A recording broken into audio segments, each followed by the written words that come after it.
Let's have a project on the bench, he said. Let's have something to do when there's nothing else he can do, he said. Oh, what a silly idea.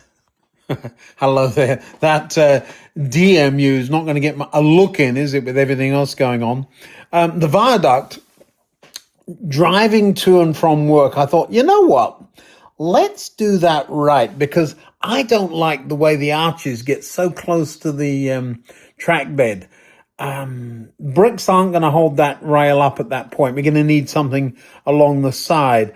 And Leopard's Tail left a note saying, put in a girder bridge. Well, of course we will. Let's have a look at something else, though. Box of connectors finally arrived. These are the ones I was looking for. So there's 6 connections, but there's 2 little screw holes there, so you don't have it dangling down. So I will screw those to the bottom. The 3 of them are for the signal, remember, but it's going off the wrong direction. So I've got some work to do on that, haven't I? So if instead of trying to make this arched, just slap a girder bridge across the top of it. Now you've got to remember it isn't flat, so we'll have to make this curve. I can do that with a heat gun, but it's the right length, of course. And then the other end of that, on the other one, same thing. Slightly longer here, but it's still plenty long enough. So if we cut the insides up now, I can put a couple of arches there. I think I've got a solution for that too. Well, that's frustrating. I know I've got some backings for arches somewhere, and I just wanted to find them now so I would have the right size. I can't find them. So we're just going to assume that this is a girder bridge, and I'll center one of those. We'll work off of that size. I think I've got a couple of these. There's a half one there. The other bit's probably somewhere around. And then we'll work on getting a couple of arches. If you want to know what this looks like or what I'm basing this on, there's a couple of this kind of thing that I'm familiar with. One would be down the old one down to Folkestone Harbour. That was quite interesting, but it was long and the road tended to go with it. So it was sort of road either side. The other one is Windsor. If you're going to Windsor, there is a long curvy viaduct with arches and roads and who knows what underneath. Goes into Windsor Town Station, the top one, not the bigger station. Well, it was the big station. You know what I'm talking about if you know the area. There's 2 stations in Windsor. The one up the hill, not the one down the hill. So yeah, that's sort of a look. Now, on the other side, I can do one of 2 things. Let's prop that there for a minute. On one hand, I want as much space back here for stuff as I can. What have I got there? Oh, those things. On the other hand, opening this up again here, so putting a back on the viaduct makes it a real viaduct, and then you close it back up again there. It would look convincing. It'd be kind of interesting because over here, you would have the 2 lines splitting. You have access to that point. So there's a practical reason for it. And then when the lines come out of the other side, you would see them disappear like that. So you would have a tunnel mouth here. And this would be closed. It's very similar to what it was like before, actually. Let me get that junk out from under there. I need something solid, not this. So there would be a tunnel mouth there, going under the board. But at the same time, there's tracks coming over the top here. So you could do that. In one sense, I like it. The only thing is this distance between here and there, for me, is just a bit too far. If I could do it there, it'd be good. And then you would have this weird looking viaduct, because there'll be another couple of tracks up there. I think it works at this end. The problem is once you get to that end, it's not so fun anymore, because how do you get rid of it? And you've still got a gap here. So taking that out and just running Viaduct look on this side and running that up into countryside where you have the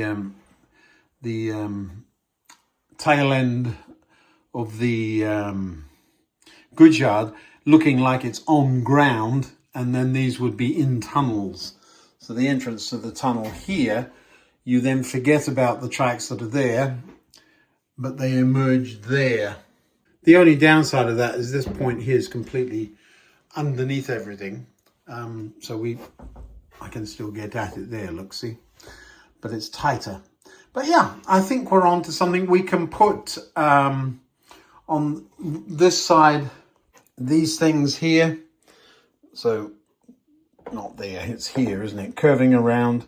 We can put one on the other side, indicating something's going on before the land rises up from the back of the viaduct. I think that's the way to go. And then scenic material in here, firm baseboard that sort of mirrors that little gap between it. Maybe that's the solution, little gap that I can fill. But this is at a different height already here than there. It's about like that. Do you see the gap there? If I hold this level, do you see it coming? And then that just grows as it goes over. So it's a little bit of an awkward space, but I do like this viaduct look. So slowly but surely I'm getting weird blocks cut. There's a little bit of space in that one. If it's too short, we just move it this way until it's the right size. The other issue I've got is the Kent. I want it up at the back and not flopping down at the back. So there's a little bit of a lean. I'd be very happy with it flat. But that's the awkward part, because you've got a curve, an incline, and a Kent all at the same time, which has got to end up exactly level like it is right now. It's only level because they've got a jar with a piece of paper jammed in the top, Pico streamline connector packet that's holding it at exactly the right height. It's in, yeah, that's perfect. But now I've got to measure and make sure it isn't bowing. So it's quite a game. Whilst that's going on, you don't need to watch every last step of that. As I push that block that way, it's less, so it's, that side is lower than this at the minute. I can get a spirit level so long as I am going across exactly at right angles on a curve. I can get a spirit level. There's one there, look. There you are, that's what I mean. And so it's more or less running across, and so it just needs to come up at the back a little bit. So I'm pushing down at the front. Do you see that? So that's what I'll be on there for a little while. So I need to take this board out and pop that on.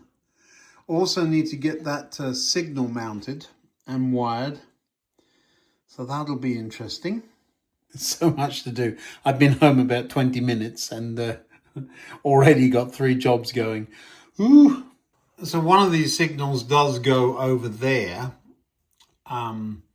That's the start for getting out of the freight yard. The other one, though, could be back here somewhere. Might be as well to put them both on the same board for wiring purposes. But yeah, I think that's probably a good idea, just to make things a little simpler. Well, this is quite a challenge getting. That one's easy, but getting signals in place before you've got track in place. I like to use Atlas track. I've got one piece of Atlas track. It's useless to run trains on, but it's perfect for figuring out where stuff goes, because you can put things down on the board very roughly. So this one's going right on the edge there. That's my nominal spacing. You see that? That way around it. I need to get one that fits in there again. So this sits on tops of the rails. So if I've got this one there, this one goes there, you see it? I need one that sits in between. I just need to shave a piece off this one. So somewhere there. So we can be a bit sloppy with that, and that can go there. So there's the 2 marks. That will clear everything. I want to cheat this way so that I've got a bit of space there for the road.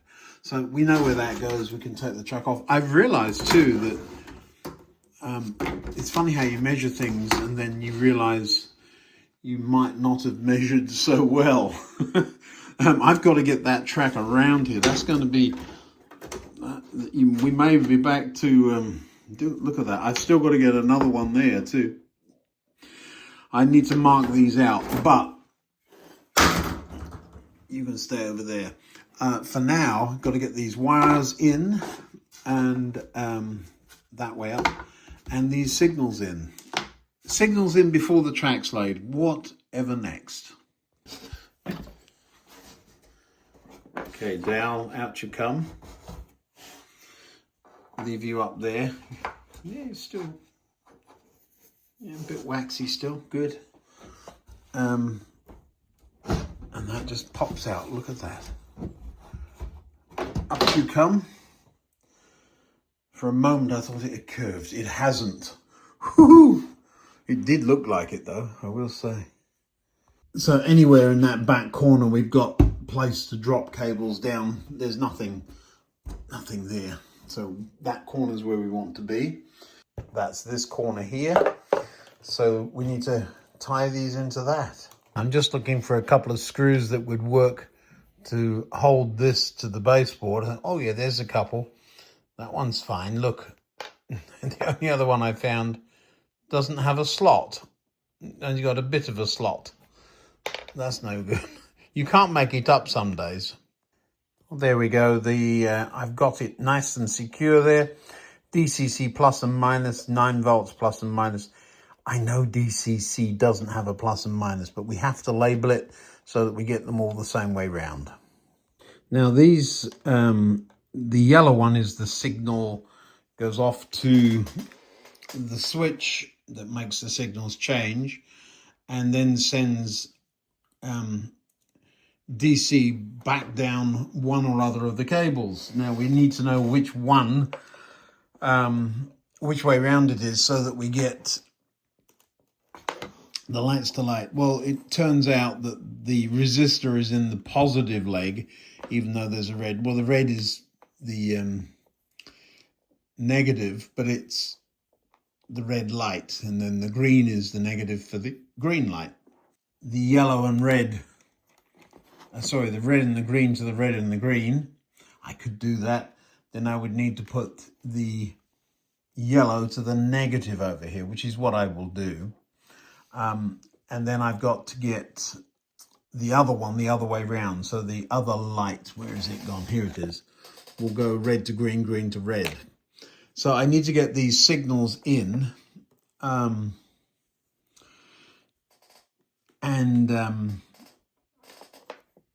They come in that way up, or at least mark where they go.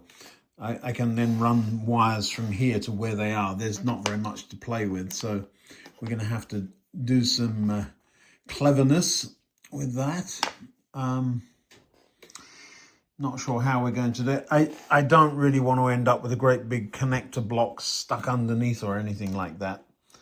We'll hardwire it. It won't hurt anything.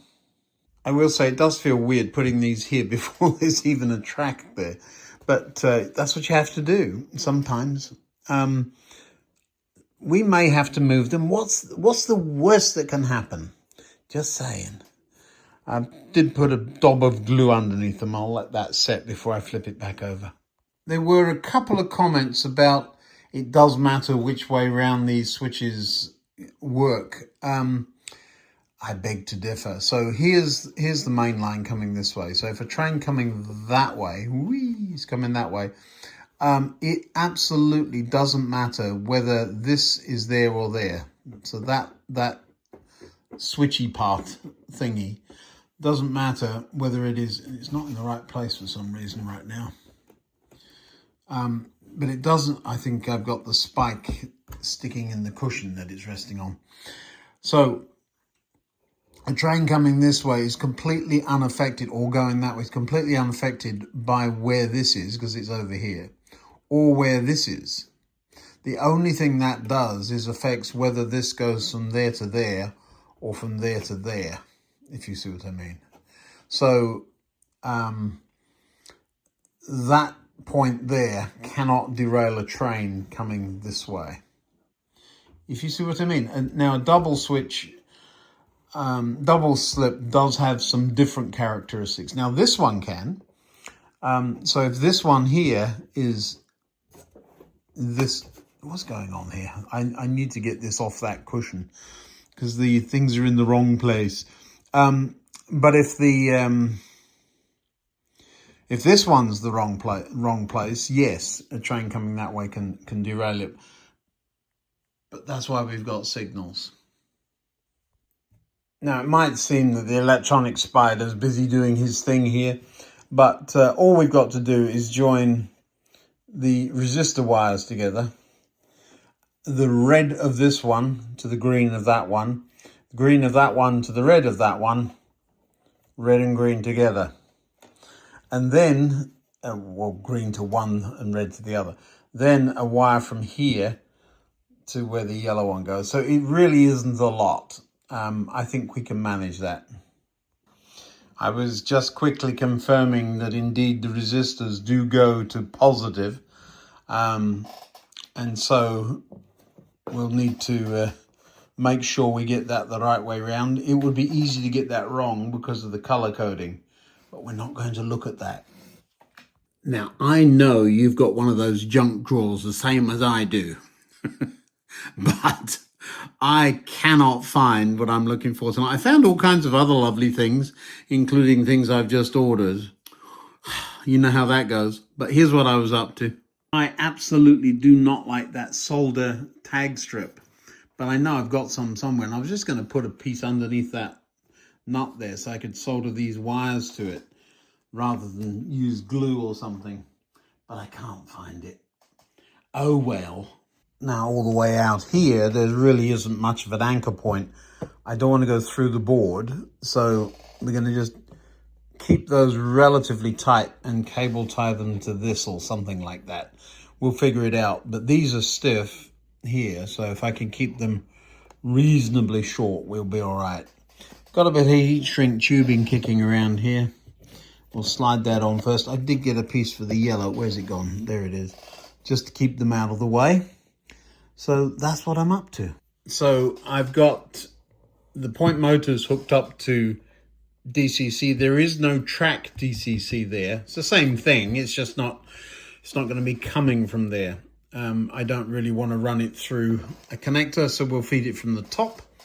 There may be one or two places where I have to put jumpers in, but there's plenty of room down here. Drill down, pull the cable, pull it back up and solder it. It'll stay in place.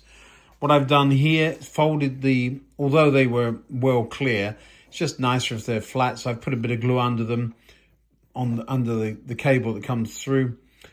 Put a bit of tape over it. This is how it's all soldered together. It's all loosey-goosey and cable tied there, and the same thing over here. That won't go anywhere. It's not going to flop down. Gravity is not going to make that fall down. The yellow wires, don't need them. I will tie those off or cut them off. And then we'll flip it up the other way and leave it overnight to have the glue dry, and then we'll get back on with this in the morning. Well, the only thing left to do is to test it because I've got it all wired up. So let's have a look, see what it does. I've got a red and a green, and if I close the points,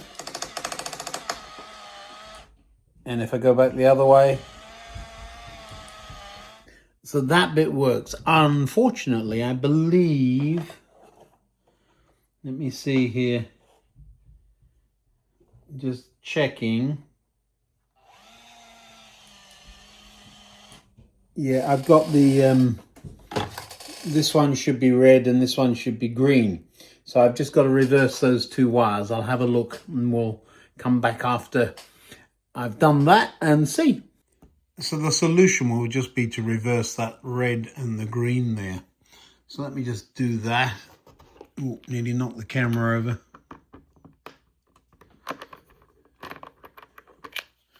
And this one.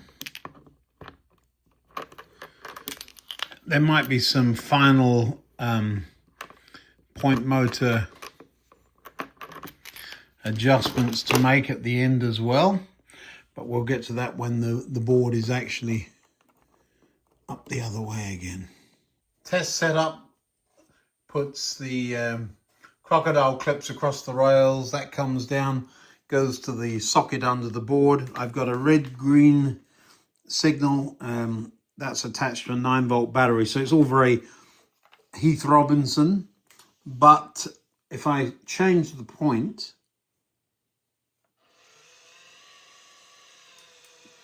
the signals change. Change them back again, and there they go. So what's going on here, this signal will tell me it's green. This is from the yard. It'll tell a train that now I could have interlocked it with this, I didn't. It just tells me that if a train runs onto that slip, it's going to go this way and off around the main line. The red here is for the track that will be here, telling you that if you proceed over that crossing there, you're going to derail. So it's as much for me as a point status indicator as anything else, but it does work as points. Sorry, it does work as signals. Very simple signal. Just simply changes over when the point changes. So there we are, something that works. Now, got a minute or two. Couple of oopsie, things are sliding around here. Couple of little things. That point, what was it? 71. So I've given that point the number 71. The point, or the switch if you're American, has the number for DCC 71. Now, if I have a class 71 locomotive, I can still call that locomotive 71. There are two different codes that go around the DCC system. The reason I'm saying this is I got a comment the other day, well, I prefer to keep all those DCC codes for my locomotives. Completely different. So you could have a point with the same number as a 71, or you could call it 20 and have the class 20 parked on it. But no, the fact that the point has the DCC code number 70, it's a switch code or a point code, not a loco code. So I hope that helps a little bit anyway. Right, this board is ready to go back in. I'll unplug that plug and show you. So this is the temporary plug. I was just using two of those wires go to those battery contacts, and the other two the outside two go to those track crocodile clips. So then I'll just make up a cable that comes up from underneath, reach under, push it in, and this board will power up. The extra contacts, they're just there. They're not for anything. I had thought about moving the signal over to the next board, in which case I would have needed a red, green, and a common. Well, the DC is common, so the common would have been picked up from there. So yeah, I'm happy with that. We need to get on with that viaduct a little. I'm so sleepy. It's those 4 o'clock in the morning starts. The viaduct, I need to get on with some of that. I'll get that. I have to get it done before I can get the track on top of it, don't I? But now one board, wired, operational, and signals working. If you haven't subscribed, go ahead and do that. That's going to show up over here, and be a video up here in just a minute. Thanks for watching. I appreciate you. See you next time now.